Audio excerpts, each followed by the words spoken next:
అండి, అందరూ ఎలా ఉన్నారు? ఈరోజు నేను చిన్న పిల్లలకి బాగా ఇష్టమైన నూడిల్స్ని ఏ విధంగా ప్రిపేర్ చేయాలో ఈ వీడియోలో నేను మీకు చేసి చూపిస్తాను.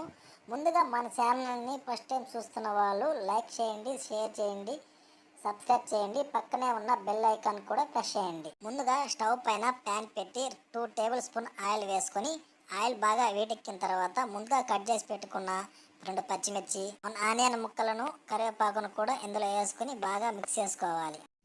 తర్వాత 1 టీ స్పూన్ సాల్ట్ వేసుకొని గరిటె పెట్టి బాగా కలుపుకోవాలి. ఈ విధంగా కలుపుకున్న తర్వాత ముందుగా కట్ చేసి పెట్టుకున్న 1 క్యారెట్ ముక్కలను ఇందులో వేసుకొని మొత్తం కలిసేలాగా గరిటె పెట్టి ఇంకొకసారి బాగా కలుపుకోవాలి. తర్వాత 1/2 టీ స్పూన్ కారం వేసుకొని గరిటె పెట్టి ఈ విధంగా కలుపుకోవాలి. ఇలా కలుపుకున్న తర్వాత 3 గ్లాసెస్ వాటర్ పోసుకోవాలి. ఇలా 3 గ్లాసెస్ వాటర్ యాడ్ చేసిన తర్వాత నూడిల్స్ మసాలాను కూడా ఇందులో యాడ్ చేయాలి. ఇలా వాటర్ యాడ్ చేసిన తర్వాత ఒకసారి బాగా గరిటె పెట్టి కలుపుకొని ముందుగా మనం తీసుకున్నటువంటి నూడిల్స్ని ఇందులో ఈ విధంగా ముక్కలుగా చేసుకొని వేసుకోవాలి.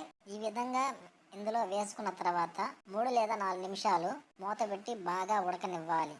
3 నిమిషాల తర్వాత మూత ఓపెన్ చేసి చూద్దాం. చూశారు కదా, వాటర్ అంతా డ్రై అయిపోయి నూడిల్స్ బాగా ఉడికాయి. ఫైనల్గా కొత్తిమీర వేసుకుందాం.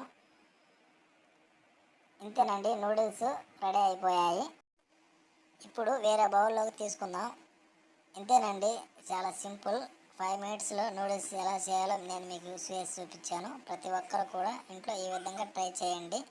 ఈ వీడియో మీకు నచ్చితే లైక్ చేయండి, షేర్ చేయండి, సబ్స్క్రైబ్ చేయడం మటుకు మర్చిపోకండి. పక్కనే ఉన్న బెల్ ఐకాన్ కూడా ప్రెస్ చేయండి. Thank you.